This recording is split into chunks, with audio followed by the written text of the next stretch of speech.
Welcome to MSP Ignition episode 16, Beyond the MSP. Today we'll be focusing on how you as an MSP can grow and scale your business, especially in this competitive environment where larger MSPs have stronger buying power and are also taking advantage of their brand and marketing presence. So excited to hear from experts like Tom and Alec and also George on best practices and taking your MSP to the next level. My name is Angus Robertson. I'll be the moderator today. I'm Chief Marketing Officer here at eFolder. We also have Tom Watson, also from eFolder, who's previously had his own MSP and leads our MSP Ignition and Best Practices program here. Also excited to have George Bardissi. George, of course, has his own MSP, but has been able to develop a software solution that provides best in practice VoIP to MSPs around the US. And his director of marketing, Alex Standers, who has a lot of experience in marketing and go-to-market within the MSP space. With that, a quick overview of the Axiom eFolder solution. So by bringing Axiom and eFolder together, we've brought the best of backup and disaster recovery to ensure your business continuity for your clients, have that confidence in the backup process, and have that ease of use in keeping your clients productive even when the security or natural disaster occurs, and having that ease and flexibility in making sure that the right files, the right data is made available very quickly. We have two other use cases that we focus on. So one is with Cloud Finder in supporting Office 365 backup to ensure there's no security issues, also support compliance requirements, and then of course any internal employee human error or malicious activity. Finally, we have our Anchor solution to help your clients move file servers into the cloud and provide that complete and seamless experience in the cloud environment. With that, I'd like to hand things over to Tom to provide a quick introduction and overview of his background. Thank you, Angus, and welcome everyone to MSP Ignition 16. And just to go over a little about me, I run the MSP Ignition program in terms of being a host and coming up with some of the content, and I work with the rest of the team here. And I was brought in last year to do this program. I had owned previously an MSP for 15 years and sold it successfully, and took a few years off, and then was brought back here by a couple of my friends to work on this program. Really enjoy it. Giving back to the MSP community, some education, and hopefully some thought leadership. I encourage you all to, if you're out at trade shows, please look for me and stop by the booth. And if you have any questions, feel free to reach out to me, tomw@axiom.com, or by LinkedIn. Love to hear any comments you have about the program or anything you'd like to see. And at this point, I'd like to hand it over to George Bardissi, who is a personal friend of mine and someone I have known in business for over 10 years. George has a successful MSP, and he also owns bVoIP. Take it away, George. Thanks, Tom. Appreciate the invite. And yeah, we've known each other for quite some time and came up through the ranks a little bit. And it's great to have good friends in the industry to kind of bounce ideas off of and to kind of, make sure that you're on the right path, which is always great. Sometimes, we get stuck into that castle mentality out in MSP land. Where we think everybody's out to get us and competing, but there's quite a community out there, and I'm happy that we're both a part of it. So yeah, I started my MSP in the Philly Metro out of school back in 2000, 2001, and I really grew through the industry. I'd say the bootstrap way, where I learned a lot of things the hard way instead of learning from other people as much as I should. Kind of story of my life, but at the end of the day, went from project to break fix to some stuff covered to bronze, gold, silver, and then to ultimately an all-inclusive MSP plan that we have today. So today in 2018, we service over 150 all-in MSP accounts here in the Philly Metro, and of course, one plan to rule them all. With a bundled stack of everything that we require our customers to be on in order to deliver the right service. But it took a while to get there, Tom, and we've talked about it over the years. There's no right path per se, right? Everybody kind of comes to their own story. So, one of the big things that we learned, even from the early going, was, where are we spending our time, right? We all have heard the cliche, time is money. It's so true, especially in this business. Whether you're bundling your time, or you're selling it in hours, or you're selling it in blocks, or you're consulting, or however you do your business, time burn is real. And part of the pain early on in my MSP story is we were spending far, far, far too much time in single line items of that we were working on, rather than the totality, versus the totality of the things that we were responsible for in any month, quarter, year. So we really, had to do that analysis, right? And I find that MSPs, and Tom, tell me if you feel differently, but I find that MSPs don't necessarily do an analysis on a regular basis of the tasks and the time and the utilization of their techs, and how much work is being outputted versus the things that they're doing, right? But what big thing forced us to make that or to go through that exercise was when you're not making money, right? If you're spending too much time, you're not generating enough revenue for the effort that you're putting out, then there's something wrong. And quite frankly, one of the things that we fell into early on in our, kind of early days, before we were sure into the business, was we didn't understand, bumpers around what's included versus what's not included. And so customers thinking that this all-in approach, right, is that if there's a blinking light, you're responsible for it. It's hard to really understand, what you're actually charging for versus what you're delivering, right? And then at that point, if you're doing all this work and you're not necessarily getting compensated for it, you're not profitable, right, Tom? Absolutely. And George, with that, I want to go ahead and tell everyone what we're going to cover today, and I'm going to lead you into your story. So what we're going to do is George is going to tell us how he started an MSP and kind of where that took him in terms of some of the difficulties in growing that, scaling it, and how that kind of then resulted in opportunity and into bVoIP. We're also going to go over time burn, what this means to you, and about making profits. This is a concept that George is very big on, and I like to discuss it as well. We're going to talk about your standard stack in terms of what you need to offer at your MSP to be successful and what that should include. And then we're going to kind of go over what you're going to have to do in this modern day to compete, especially with the big boys out there, the big conglomerate MSPs that are developing, and what you need to do to scale and maybe even bring a new offering to the MSP world. So with that, I've got a couple of quotes. To start out, it's kind of an honor of George. George is a Philly guy. And we'll start out with this one. Mr. T, to have a comeback, you have to have a setback. And George will cover that in his story. And I've got one more for you. And this, of course, is a Rocky quote here. And George, I'm sure you can address this. And with that, I'm going to hand it over to you and let you tell us what happened at Bardissi Enterprises and bVoIP over the years.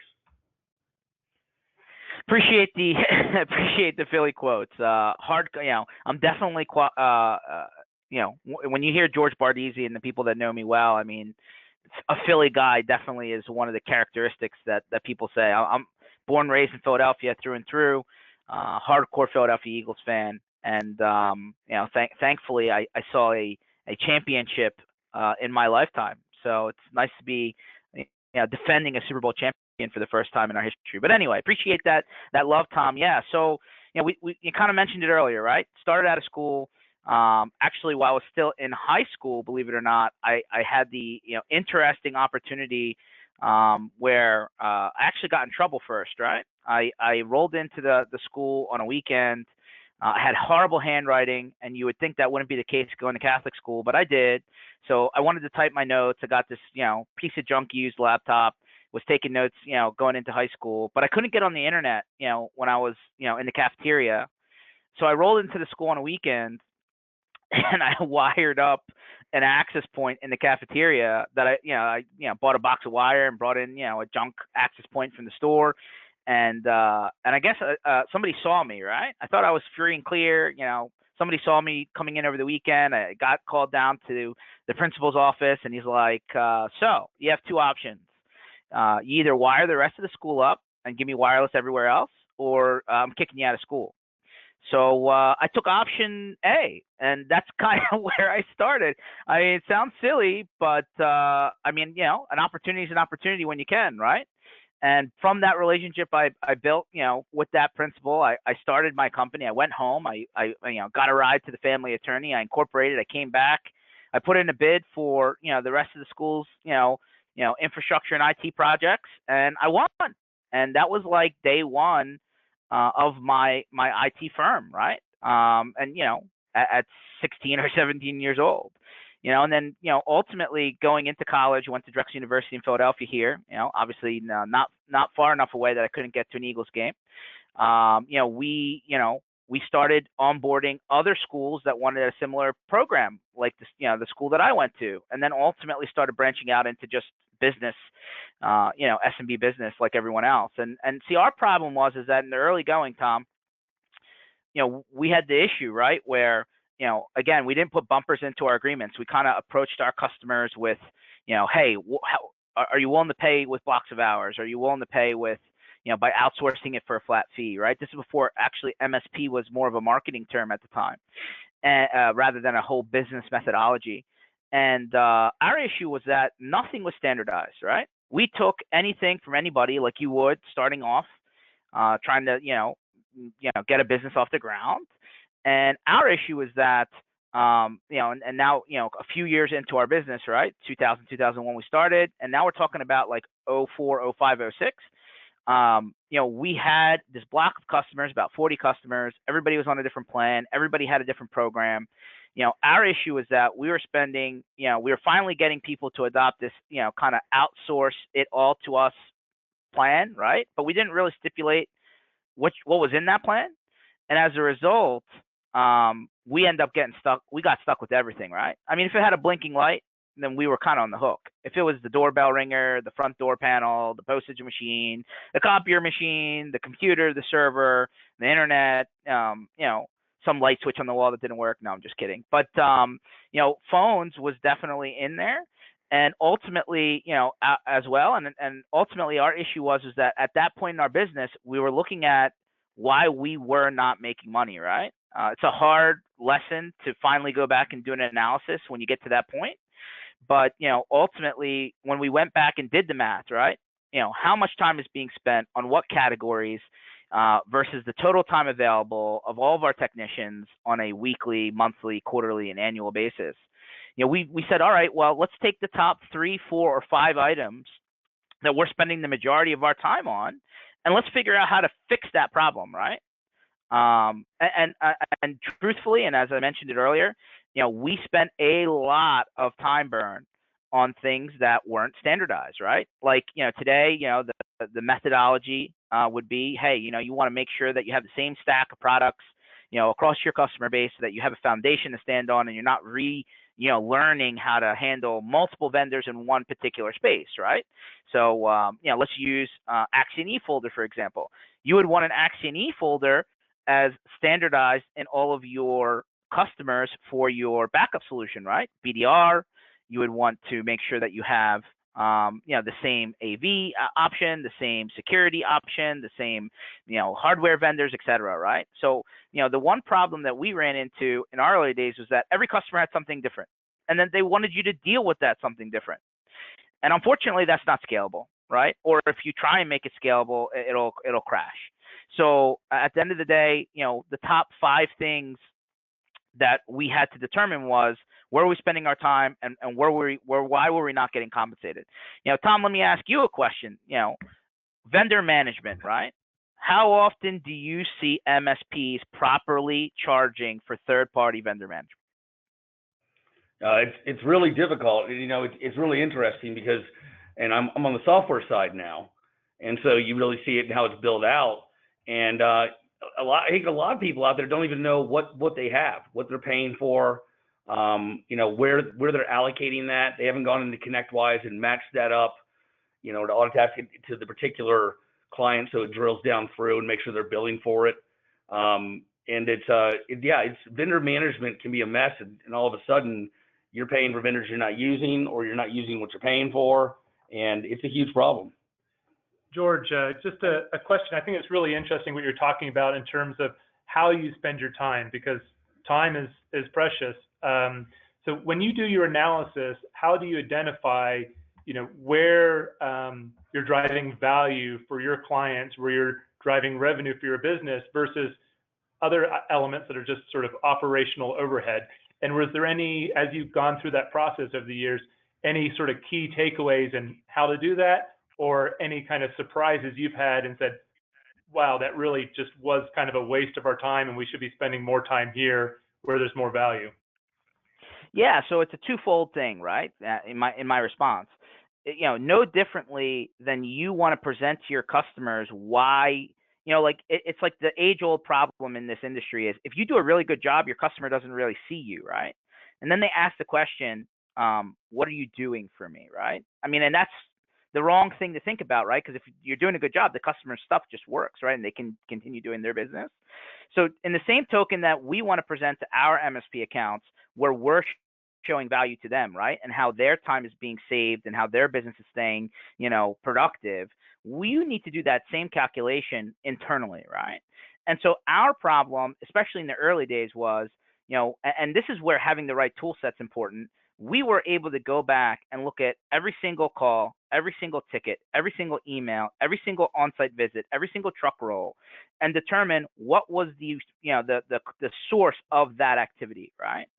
And so in the early going, and kind of one of the kind of root reasons why BVoIP ultimately came to existence was, because we did not put bumpers into our agreements, every Tom, Dick, and Harry phone system out there, and we had at one point had like over 50 different manufacturers. Now, back in the day, these were the NECs, the Toshibas, the Intertels, the Ciscos, what have you. Our customers are saying, you're responsible. And of course, we're like, well, who did you buy this from? Do you have a service agreement? Who do we call? Like, do we call your vendor when there's an issue? How do we keep these things up to date? How do we make add move changes? It was an absolute nightmare. And that's just one category for us. So when we finally determined that we weren't making money in the early days, we went back to our tools and we really went piece by piece by piece by piece to figure out where were the clusters of time being burned, right? Like where were we spending time and not generating revenue from it? And of course, this was one of them, right? And then right after that, on-prem Exchange servers. We're spending so much time on fixing premise-based Exchange servers. This was like in the early goings, but this is before even Office 365, right? They kind of rolled out something called Microsoft Business Productivity Suite, right? An acronym that never stuck around, right? And then Office 365 ultimately came around. But ultimately, that was like number two. And then number three was backup, right? Different backup solution everywhere, right? Whether it be external drives, whether it be tape, whether it be, some version of the early virtualization technology with replication, what have you, and then so on and so forth, right? So our problem was, as an MSP, the way you make money, right, other than standardization, is being able to do more with less, right? You want to automate more, you want to standardize more, you want to be able to have, some sort of idea of what your day is going to look like instead of fires, right? The more fires there are, the more truck rolls there are. So, of course, the first thing we wanted to do when calculating time burn was how many unexpected truck rolls were we running or were we performing? The unexpected truck roll, Angus, is the most expensive thing an MSP can do by far, like without question, right? I mean, the next, probably in the same line of data loss, right? That's the most expensive thing that can happen to you as an MSP unexpectedly. But unexpected truck rolls is like the kryptonite to this business, right? So how do you solve the unexpected truck roll was the first thing we had to determine. Then the next thing we had to determine was how much third-party vendor management needed to be done in a particular category, meaning like because there wasn't standardization, how much time were we spending having to call multiple different vendors within the same line item, whether it be security or backup or firewall ETM or what have you, right? Today I argue that MSPs have maybe started to pick up on the standardization thing because that's what's being taught out there, and that's fantastic. But how much time are they spending with their vendors? Is there a training issue, right? Should we be more proficient so that we don't have to call each of our vendors on the same thing over and over again? That's kind of been like a second generation issue. But time burn is very important, to calculate, but you can't calculate it without first having the tools to collect the data, right? And the biggest problem with that, Angus and Tom, is that people forget to put stuff in the system. If you don't have a system, you're in trouble. Let's say you have a system. If you're not using the system properly, you're in trouble. But if you're using the system properly, every single activity you're doing, I don't care whether it's a text message, email, phone call, on-site visit, meeting, preparation, whatever, is categorized and tracked in the system. And then now you have a pool of data to accurately start doing this calculation. Does that make sense? Yeah, that's really interesting. And looking at your business, your service offerings, and then kind of the key activities that you have, and understanding, where the costs are and where you have to focus in terms of making your overall business profitable. And just kind of along those lines, as you were telling your story earlier about how you developed your MSP business, initially you were saying you were kind of going through all of this and learning things along the way, and it was obviously a challenge as you went through those phases.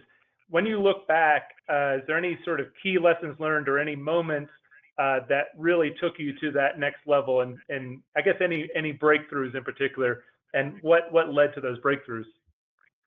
Yeah, so it's funny because this around, my response is going to be around a time period, and this is kind of the time that I ran into our good buddy Tom Watson, who's on the call. But one of my big issues going through it, and this is a cliche, I admit it, spending too much time in my business rather than on my business, right? And some of that's just the early goings of your business. You're wearing 1,000 hats, and you just got to do that in the early going. But the problem is that if you don't have a good blueprint and plan to follow, then you're just doing things to do things, and you're running in place, right? Time is the thing that we can never get back, right? We're never getting younger. We're always getting older, unless somebody's figured out how to actually get the time machine working. And then if that's the case, we're in good shape. But I don't think that's happened. So at the end of the day, my first problem was understanding what are the people in my business who are doing the best doing that I wasn't. And so in order for me to even understand why I wanted to go after that question, I needed to break down castle mentality, Angus. I had to stop thinking that every person that I ran into on the street that did some sort of IT services was my competitor. And yes, competition is real. But I happen to be in a great part of the country where that East Coast corridor, they call it, that 95 corridor. Here's a trivia question for you, Angus or Tom, or whoever wants to answer it. What is the percentage of the entire U.S. population that lives between Northern Virginia, Boston, and Pittsburgh? Anyone? 40? I was going to say 35%. Well, Tom hit it right on the head. It's roughly 40%. That's a lot of people in a very small area if you consider the landmass of the entire United States of America. So being in Philadelphia, the Philly, Jersey, Delaware, I guess up into New York or down into Virginia, DC area, or what have you. There's just so much population density. There's not even enough service providers, I think, even today, to service the people who would be even looking for an MSP, quite frankly. So I don't think, I still really, truly believe that there's enough business out there for all of us, and there's probably more business that we can even handle. So I had to really break out of the castle mentality, and I had to start reaching out to other people in the business who maybe figured it out where I didn't, right? Maybe understood, business concepts where I didn't, right? And so the problem is that you have to have that willingness.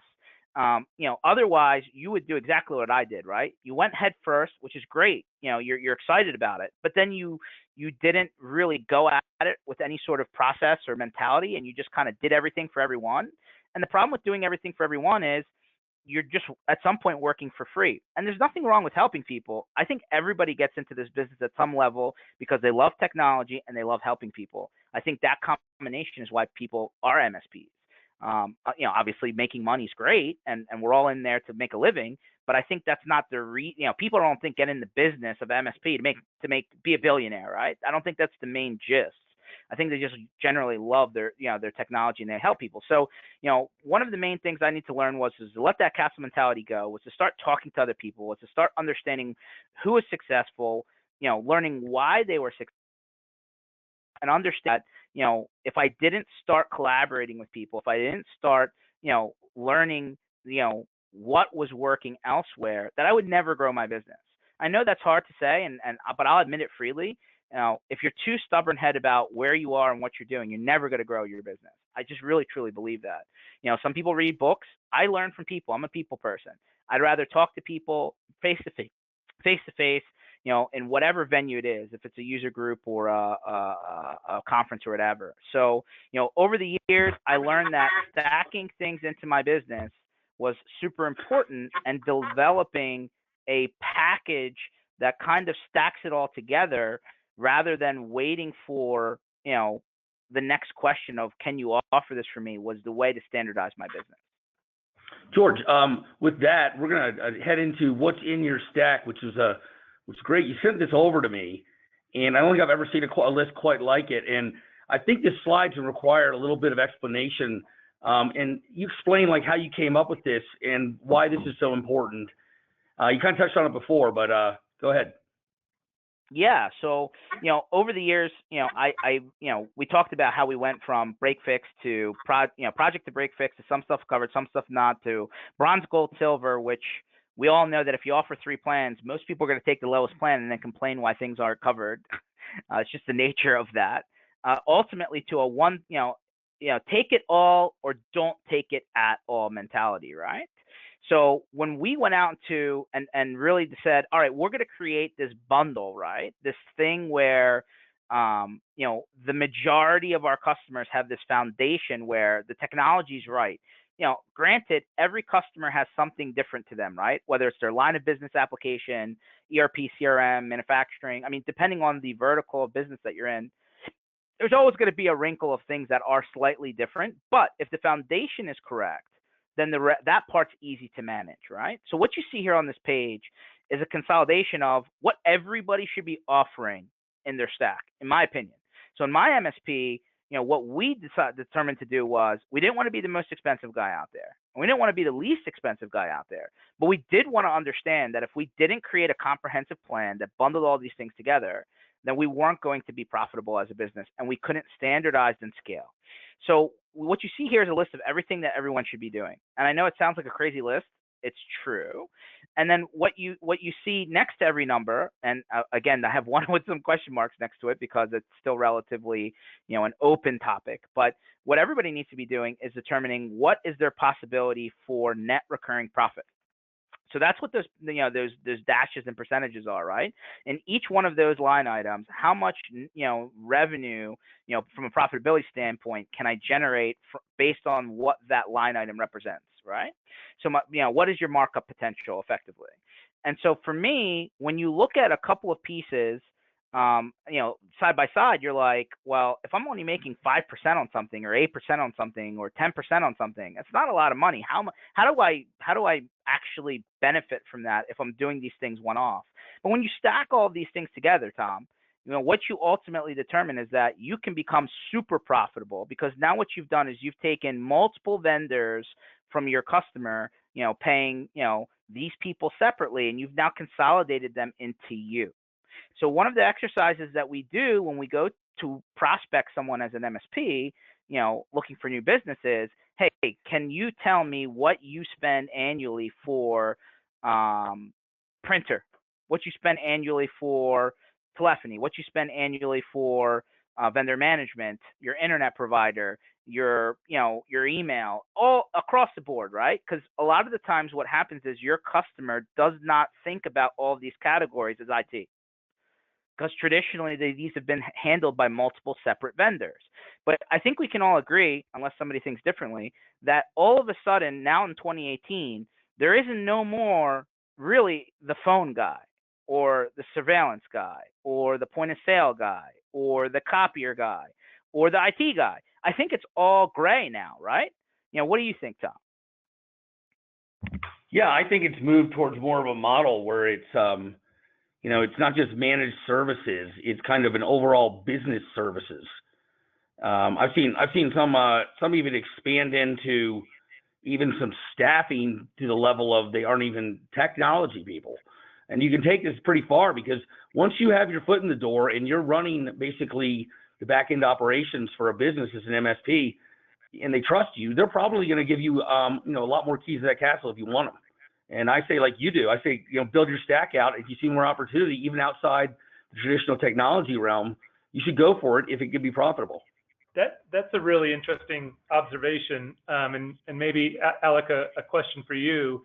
As you look at the challenges that you guys had to go through, and also just how broad this overall stack is, how have you been able to look at the overall market and package these solutions and go to market? What are some of the things that you've learned, and how have you focused the overall go to market? And then I guess also, are there any sort of hooks that you use to get in the door and establish that footprint and then build from? Absolutely. I mean, I think it's tough for any vendor to kind of take the step back and look at this list and say, wow, our MSPs are doing a ton. And every one of these services are probably delivering similar offerings to what we're doing in terms of, the white label assets and webinars and education, implementation. So I think it's good to remember that. I personally really love doing sessions like this where we can provide just some pure kind of brand, overall education out to the market and hopefully help them, take their offering or their business to the next level. For us, it's been a really simple story. We don't like to try and go out there and play the feature to feature game.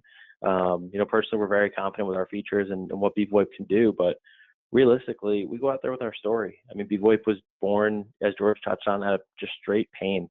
George was an MSP that had a really good potential and really good growth over the years.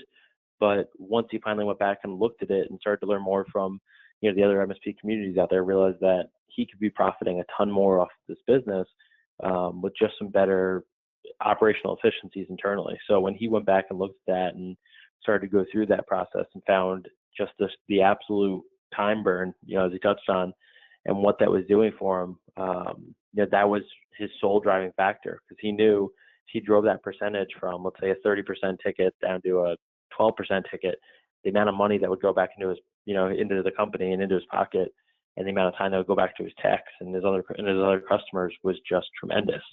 So that for us is always a big focus. We really like to lead by education. So that's always been our market drive, and genuinely that's something that I transfer down to my customers and to my partners. I always like to preach what we sell, and if you can position yourself in that position, as that thought leader. Tom touched on this earlier, but it's so important. It's taking yourself away from call Jim and IT and bring yourself to the quarterly meetings and the planning and the strat ops and all those things you can do with your customer to make sure that they're ready to grow, and that they're going to grow with you, that you're part of that plan. Yeah, and that's great. And thanks, Alex. It leads pretty well into this next slide. And what we're talking about here is that MSPs are losing business to other companies. And you might lose business to Dell services, some of the Microsoft services that are coming in on top of things where someone can just subscribe to it themselves. Of course, we're talking in telephony. There's all kinds of ways you can lose out, and that's something that George's going to touch on. And one of the big points I want to cover here, and I'm sure George will cover it too, and it's very important to me, is that we all out there in the MSP world, we work with channel-only vendors. Because you know what? If you don't, they can take business away from you, and they can stop supporting the channel. And I'll tell you, that was very important to me when I came over here to Axiom eFolder. We are a channel-only business. We are in the MSP channel, and that's it. That's where we sell our products. That's who we service, and that's very important to me. And I'm sure George will touch on that as well as Alex will. Absolutely. So, and go ahead, Angus. No, I was just going to hand things over to you. I think it's really interesting being able to make that transition. I was just interested in the focus there and how you made that happen. Yeah, so I mean, I'll explain that in a second, but I definitely want to double down on what Tom said. So, we out here, in the IT space, and I know that's a generalization because there's a lot of things that can be categorized as IT, but especially for people who are trying to run a successful managed services provider, in the space, I was frustrated in my MSP when I would bring a vendor to the table, to get in front of my customer, right? To bring a solution to my customer. And then, all of a sudden, after that happened, that vendor is now marketing directly to my customer. They're marketing around me, right? And now all of a sudden they're sending them things to start, potentially buying, right? And all of a sudden I'm like, well, wait a minute, I'm the one that brought you to the table. They're my customer. What happened here, right? And so today in 2018, that issue's kind of progressed a little bit, right? Now all of a sudden the ISPs that we're bringing to the table are now starting to compete with us, or the hardware manufacturers, or the cloud services providers. And so it's getting very difficult to maintain the direct relationship between you as the IT guru, trusted advisor, I know that's a great term out there, or just all around strategic kind of business planner with your customer, when all these different things are trying to steal their attention, right? So for, back to your question, Angus, how did we make that transition? Well, quite frankly, and back in Tom, with Tom's MSP, we were working together a little bit, right? Where we were like, listen, I have something, that I've kind of hashed out and polished up a little bit, and seems like you don't have an answer in that area. Can we work together? The reality is that, where we finally felt, we could find a way to transition to like the vendor side of the table, which is a completely different ecosystem to some degree, but in many ways the same, was we wanted to deliver something where we didn't want to get over on our customers, right? Or other partners that are MSPs out in the world. We wanted to work together to build business together. So, channel only focuses and channel only companies have a lot different structure than companies who sell direct, right? Because companies who sell direct have direct salespeople, have direct marketing, have direct, budgets, right? And so the reality is that, nobody in the MSP world is going to have $100 million marketing budget, maybe not yet. And so, you have to work with your channel vendors for things like MDF. You got to, collaborate with each other, but you got to know that when that's happening, your customers, is looking at you, right? Not necessarily, going past you and working with somebody behind you. And that was one of the main focuses when we split bVoIP off from our MSP and kind of separated that into a new venture and a new company. We really said, hey, we came from this world. We know what this looks like. We know what people are looking for here. And let's stay true to that mentality, which, some would argue is maybe not the best business plan in the world, but a lot of those people who say that have never really worked day to day in the MSP channel. I think that's the difference. That's great. Thank you, George. And Alec, as you look at this, talked about how this is a community, how there is that competition. How have you positioned yourself as that overall business has changed in terms of providing that additional value? Has that changed how you do your marketing?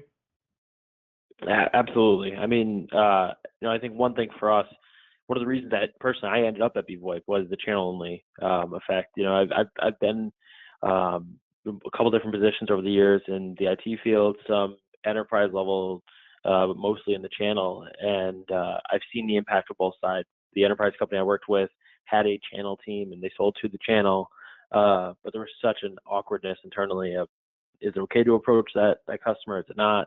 And it's just something I was not a big fan of. I love the feel of the partnership, and we're 100% tied to our partners right now at bVoIP. At eFolder, we're both tied to the point of, if our customers will grow, we will grow. If not, then we will stay the same. So we're very invested in that partner's success and that partner's next steps, next levels.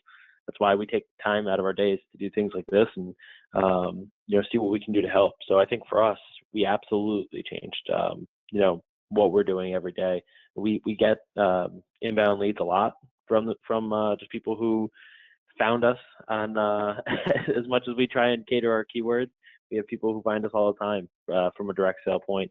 And, it's worked out well for us in terms of we put into a referral program, directed out to our partners in the area. And it's been great for us, but absolutely. I think for us, it's a lot of these educational pieces. We do all white label assets. We're not trying to have the big Verizon name out there or the Dell name. We want the partner to have that. If the partner wants to use our name, that's absolutely fine. But if they want to lead with their own brand, I've seen some incredible stuff. I've seen a couple of eFolder partners out there who have rebranded their solution and really verticalized and done phenomenally well with it. I've seen it in terms of phones. I've seen people who really cater a really good setup, a doctor's office, a call center. And it's good you have that creativity and that marketing, and that's the stuff that's going to create the edge. That's the stuff that's going to set you apart from the other guy down the street that might be charging $2 less a phone and might have won that deal. Yeah, thanks, Alec. We're going to lead into our last part of our content here, and I've got a quote up here from John D. Rockefeller. Secret of success is to do the common thing uncommonly well. And from here, I'm going to hand it over to the last content slide of George, because it talks about the customer experience. What are the things you need to do to solidify that so that you can hold that client, not lose them, and sell them other goods and services? George? Yeah, so back to a comment that was made earlier in the webinar about how, hey, there's a lot of MSPs out there. Can you know, how do you compete? And really a lot of the reality is that you know, customer experience is becoming more the focal point, meaning, hey, everyone can deliver products, everyone can deliver, specific solutions, but, as more maturity comes to the MSP space, a lot of people are marketing the same thing. They look similar from the outside in. They may not be the same from a maturity level, but for the outside world, if you go website to website to website, how do you determine, who's different than the other? So, having raving customers has to be part of your strategy. I think IT, I remember, reading a survey like 2 months ago, and like IT is one of the most hated industries next to insurance and legal as a profession. So that's that's not exactly great, right? So the reality is that you have to absolutely start catering to your customer and trying to make their technology story better. And by doing so, really take a look at this slide here, right? It's not about being the best technology mind anymore, right? I argue and that the growing more mature MSPs have learned how to become really good customer planners, really good strategic advisors, really good sales and marketing people. And maybe they may not, the people who are just good at delivering IT services, but have those other pieces in place are growing faster than the guys who are absolutely stellar tech people, right? They're just geniuses, but they don't have those other pieces in place, right? So you really need to understand communicating with your customer. You really need to proactively engage them. And you really need to proactively get into the strategy of those businesses so that you're not just the guy they call when there's a problem or the guy they call when they need a new computer. You got to be the people that they call when they're talking about strategic business planning. So, I can go through all these points ad nauseum, but the general gist is if you don't have a plan around this in your business to become more business, back to something Tom said earlier, business solutions providers rather than IT solutions providers, you're really going to struggle to just deliver products anymore. George, and one of the things I really liked on here was the bullet was over communicate. A big thing I found was important is that I would have a client under contract for a while, and I would go in, gangbusters with my techs, and we would get their network in tip-top shape. They had a ton of problems. We came in, and all of a sudden there would be this big drop-off. And the client would come back to you and be like, I don't see you guys that much, and, it seems like everything's going well. Why am I paying for this plan like this? So I like to over-communicate, make sure they know what we're doing. Make sure you're coming in there and you're kind of their virtual CIO. You're doing network checkups. You're doing quarterly reviews. You're telling them what you're getting done. You need to make sure that you continue to value that relationship as you move forward. And George, to that point, in terms of measuring that customer experience, do you provide any kind of CSAT approaches, and what do you find works the best there? 100%. So after every ticket is closed out of our PSA system, a very simple, and I'm sure everybody's seen this, right? A smiley face approach, right?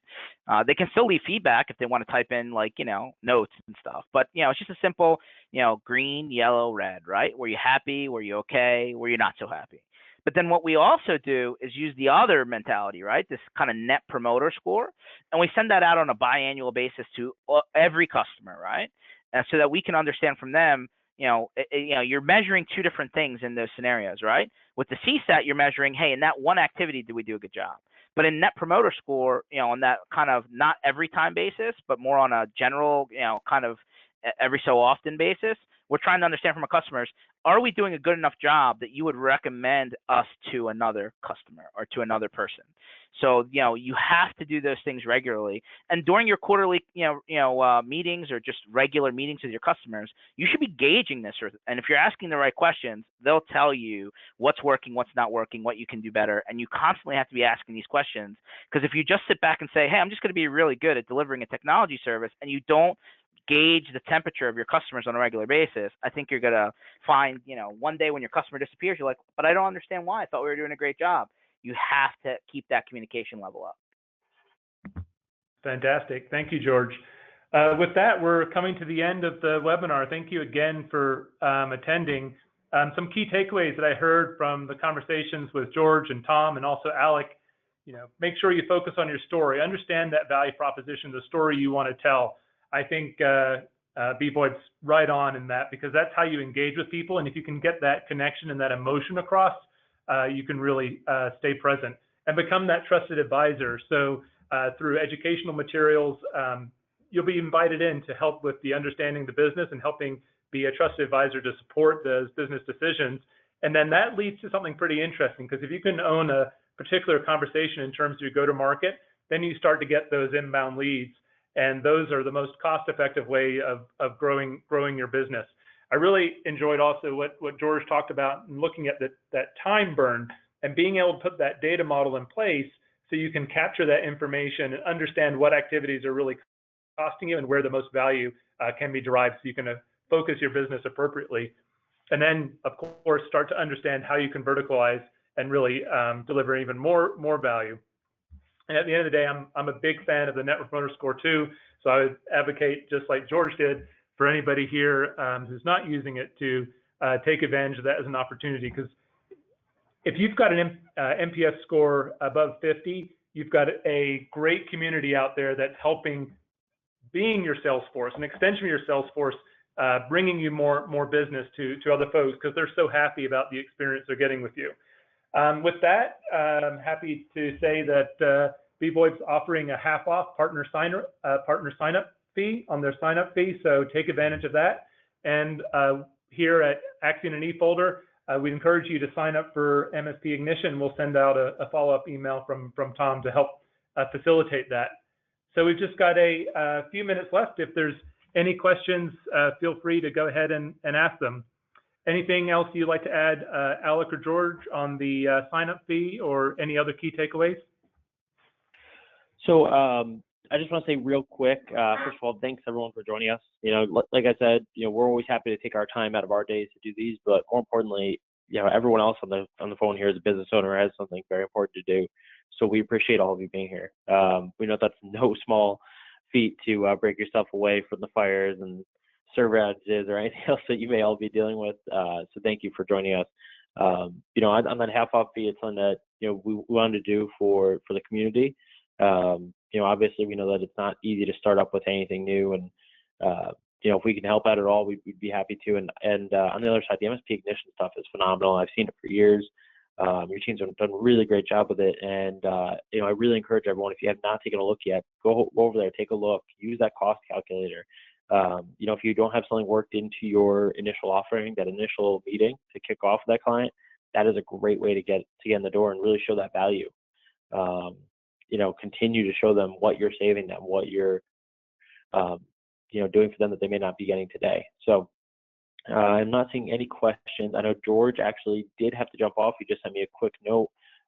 He's actually rushing to another webinar. But again, he said he echoed the same thoughts and same feelings. So I'm seeing a lot of thank yous, and it sounds like people thought the webinar